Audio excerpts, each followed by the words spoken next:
এই গল্পটি দুঃখ, ভালোবাসা, লড়াই, হারানোর সম্পর্ক, পুনরুদ্ধার এবং নতুন জীবনে একটি মানবিক ও আবেগপূর্ণ রূপালী আবরণের মতো। এটি মায়ের ও সন্তানের সম্পর্কে জটিলতা এবং তাদের মানসিক যাত্রাকে খুব গভীরভাবে ফুটিয়ে তুলেছে। মুভির শুরুতে একটি চাইনিজ দম্পতির দেখা মিলে। দুজনেই বেশ চিন্তিত লাগছে, কারণ তারা এখানকার কিছুদিনই হলো কানাডাতে এসেছে। তাদের একটু সময় লাগবে পরিবেশের সাথে মানিয়ে নিতে। টিন জ্যাক কাজে যায় এবং সিনটি বাড়িতে কর্মকাজ করে। সিনটি তার স্বামীর জন্য মোমো তৈরি করছিল। এটি হলো চায়নার একটি খাবার, যাকে বাও বলা হয়। এই মুভির প্রধান চরিত্র বাও নামেই পরিচিত। সিন্ডি বাও বানার পর সেটি তার স্বামীর কাছে নিয়ে যায়। সে অফিস যেতে দেরি হচ্ছিল বলে তাই বাও নিয়ে সে তাড়াতাড়ি সেখান থেকে রওনা দেয়। সিন্ডি যখন ক্লান্ত হয়ে বাও খেতে শুরু করে, হঠাৎ কিছু অনুভূতি করে খাওয়া বন্ধ করে দেয়। বাও মুখ থেকে নিচে ফেলে তখন সেটা তার কাছে টপারে গিয়ে পড়ে যায়। তারপর সে বাও নিঃশ্বাস নিতে শুরু করে। তার ছোট ছোট হাত পা বের হয়ে ওঠে, যেন একদমই ছোট্ট বাচ্চা কান্না করছে। কিন্তু সাথে সাথে সে খুশিও হয়ে ওঠে। সে সিন্ডিকে মা ভাবতে শুরু করেছিল আর তার মুখে মুখ ঘষতে শুরু করে। যেমনি ছোট নবজাতকরা তাদের মায়ের সাথে মিশে যায়, ঠিক তেমনি সিন্ডিরও কোনো সন্তান ছিল না। সে এই বাও বা মোমোকে নিজের ছেলে বানায়। সে তার সাথে ঠিক এমনভাবেই থাকতো যেমন কেউ তার সন্তানের সাথে থাকে। সে ওর যত্ন নিত আর তাকে ভালোবাসতো ঠিক নিজের ছেলেকে যতটা করা যায়। সে সঙ্গে বাও বড় হতে দেখে সে খুবই খুশি হতো। এখন ওর উচ্চতা মেপে আর খাওয়াতেও সাহায্য করত। যখন বাজারে যেত তখন সে বাওকে একা ছেড়ে যেত না, বরং সাথেই নিয়ে যেত। সবসময় ওকে সাথেই নিয়ে রাখতো। একদিন সিন্ডি আর বাও ঠিক করলো ওরা বাজারে যাবে এবং খুব মজা করবে আর মিষ্টি খাবে। বাও ও সিন্ডির সাথে খুব ভালো একটা সম্পর্ক তৈরি হয় আর দুজনেই খুব ঘনিষ্ঠ হয়ে ওঠে। বাও যত বড় হচ্ছিল সিন্ডি একটু বেশি চিন্তিত ছিল, কারণ ও আটা দিয়ে বানানো ছিল, তাই বেশ নরম আর দুর্বল ছিল। ও প্রায় হাঁটার সময় পড়ে যায় এবং সাথে সাথে গলে যেতে ধরে। কিছুর সাথে লেগে গেলেই তার আকার নষ্ট হয়ে যেত। তাই সিন্ডি প্রায় ওর সাথেই থাকতে চাইতো আর সবসময় ওকে ঠিক করে দিত। তাই সিন্ডি বাওকে বলে তার সঙ্গে একসাথে ব্যায়াম করতে, আর এই ব্যায়াম চর্চা করে যেন ও ভালোভাবে তার নিজের আকার ধরে রাখতে পারে। একদিন যখন তারা ব্যায়াম করছিল তখন কিছু ছেলেরা ফুটবল খেলছিল। বাও ছেলেদের সাথে খেলতে চাইলো, আর যখনই ও তাদের সাথে খেলতে চায় তার উপর ফুটবল লাগে আর ওর আকার নষ্ট হয়ে যায়। যা ভয় ছিল তাই তাকে টেনে নিয়ে আসে।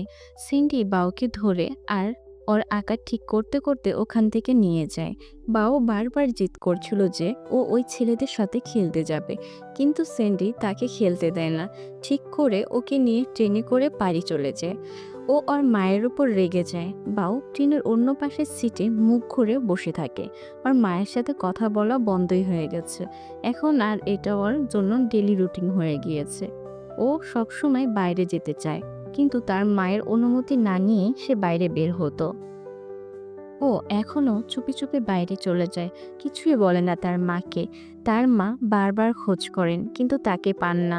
ঘন্টার পর ঘন্টা তার জন্য অপেক্ষা করেন, কিন্তু বাও এখন বেশ খারাপ হয়ে গিয়েছে। ও বাইরের জগৎটাকে বেশ পছন্দ করতে শুরু করেছে, যেখানে সে অনেক সময় কাটাতো। একদিন তার মা বাওর জন্মদিন উপলক্ষে তার জন্য কিছু স্পেশাল খাবার বানায়। ওটা বানাতে তার অনেক সময় লেগেছিল এবং সেটা খেতেও অনেক সুস্বাদুই ছিল। এত সুস্বাদু ছিল যে যদি অন্য কেউ থাকতো তাহলে তো একদমই খেয়ে শেষ করে দিত। কিন্তু বাও সেটি খেতে রাজি হয় না আর খাবারের দিকে তেমন একটা খেয়ালও করে না। সে সেখান থেকে বাইরে চলে যায়। ওর মা ওকে থামানোর অনেক চেষ্টা করে এবং তার পিছনে যায়, কিন্তু ও থামে না। ফলস্বরূপ বাউর মা আহত হয়ে যায়। তাই সে নিজের তৈরি করা গরম খাবার রাগে রাগে খেতে শুরু করে। এর জন্য অপেক্ষা করার সময় হঠাৎ দরজায় কড়াকড়ি হয়। সিন্ডি দরজা খুলে দেখে বাও রাতে অন্ধকারে দাঁড়িয়ে আছে। ও একটু গর্বিতই মনে হচ্ছিল। আর তার সাথে একটা মেয়েও ছিল। সে মেয়েটার হাতে আংটি দেখায়। এটা দেখে বোঝা যায় যে বাও আর ওই মেয়েটি অনুমতি ছাড়াই বিয়ে করে ফেলেছে। সিন্ডি এই ব্যাপারটিতে খুবই কষ্ট পায়, কারণ সে সবসময় বাওকে তার ছেলের মতনই ভালোবেসে এসেছে। সে তাকে কখনোই ক্ষতি হতে দেয়নি এবং বাও তাকে বলে যে সে এখানে কেন এসেছে। বাও তখন সিন্ডিকে বোঝায় যে আমি আমার স্ত্রীকে দেখাতে এসেছি এখানে। এখন আমি যাচ্ছি, আমার ব্যাগ গোছাচ্ছে। বাও তার ব্যাগ গুছিয়ে তার স্ত্রীকে নিয়ে যাওয়া শুরু করে। বাও তার ব্যাগ প্যাক করে তার স্ত্রীকে নিয়ে যাওয়ার জন্য চলে যেতে থাকে। সিন্ডি এতটা রাগান্বিত হয় যে সে দরজা বন্ধ করে দেয় আর বলে যে তুমি আমার সাথে অনেক খারাপ ব্যবহার করেছো, কিন্তু এই মুহূর্তে তোমার মাকে ছেড়ে যেও না। আমি তোমাকে কতটা ভালোবাসি তুমি জানো। তবুও বাও কোনো কথাতেই মনোযোগ দেয় না আর তিনি ফেরানোর অনেক চেষ্টা করতে থাকে। তারপর সিন্ডি রাগ করে তাকে ধরে ফেলে এবং মুখের ভিতর নেয় এবং বাওকে খেয়েও ফেলে।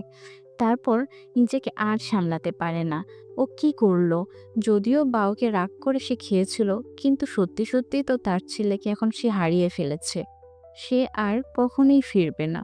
আর পরে সিন্ডি চুপ হয়ে যেতে শুরু করে।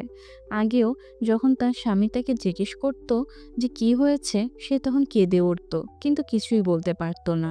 পরে যখন সিন্ডি ঘুমাচ্ছিল, বাও তার সামনে আসে। ও ঠিক আস্তে আস্তে চোখ নেড়ে দেখার চেষ্টা করছিল, ভালো করে কিছুই দেখতে পারছিল না। চোখ মুছতে মুছতে একজন তার সামনে হাজির হয়। ওর ছায়া যেন ঠিক বাওয়ার মতো দেখতে। এবার আমরা বুঝতে পারি ওই হচ্ছে ওদের আসল ছেলে, যে অনেক বছর আগেই তাদের ছেড়ে চলে গিয়েছিল। এখন উনি বুঝতে পেরেছেন, তাই নিজে থেকেই বাবা মার কাছে ক্ষমা চাইতে এসেছে। বাবা তাকে তার মায়ের ঘরে ঠেলে দেয় আর মাপ চাইতে বলে। এখন উনি তার মায়ের সঙ্গে বসে আছেন, কিন্তু তার মা তার সাথে কথা বলতে চান না। সিন্ডি মুখ ফিরিয়ে শুয়ে পড়েন। জানা যায় বাও আসলে তার কল্পনাতে ছিল, কারণ উনি নিয়মিত ছেলেকে মিস করত, তাই সবসময় দুঃখে থাকত। ছেলেটি তার মায়ের পাশে বসে একটি বক্স রেখে দেয়, যাতে তার প্রিয় খাবার ছিল। একই খাবার একবার মা তাকে খেতে দিয়েছিল, কিন্তু উনি খেতে মানা করেছিল।